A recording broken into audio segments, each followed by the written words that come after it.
ఈ మేషరాశి వారికి ఈ వారంలో మొత్తం 6 గ్రహాలు అనుకూలంగా సంచరిస్తున్నాయి. ఎక్కువ సుఫలితాలకు లాభాలకు అవకాశం ఉంది. వ్యాపారపరమైనటువంటి విషయంలో కానీ, ఆర్థికపరమైనటువంటి విషయంలో కానీ, అధికారపరమైనటువంటి విషయాల్లో కానీ మీకు సానుకూల వాతావరణం ఏర్పడుతుంది.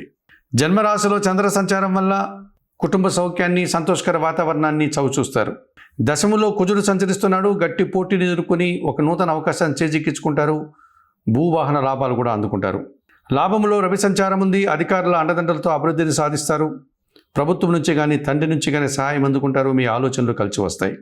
లాభములో శుక్ర సంచారం వల్ల మీ మాటకు విలువ పెరుగుతుంది. సృజన సహకారంతో కొన్ని కార్యక్రమాలు నిర్వహిస్తారు. విందు వినోదాల్లో పాల్గొంటారు. సమాజంలో గౌరవ మర్యాదలు అందుకుంటారు.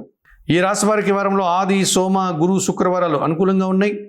పంచమంలో కేతువు సంచరించడం వల్ల ఒక్క విషయంలో నిరాశ, అశాంతి మిమ్మల్ని వెంటాడుతుంది. దానాలు ఇచ్చేటువంటి క్రమంలో ఉలవలను బాగా ఉడికించి బెల్లం పొడితో కలిపి గోవులకు ఆహారంగా దానం చేయండి. స్తోత్రపారాయణ విషయంలో గణేశాష్టకం నిత్యం చదువుకోండి. ఆలయ సందర్శన కార్యక్రమం భాగంగా మేషరాశి వారు గణేశ స్వామిని సందర్శించి నమస్కరించుకోవడం వల్ల మరింతగా మంచి ఫలితాలను పొందగలుగుతారు.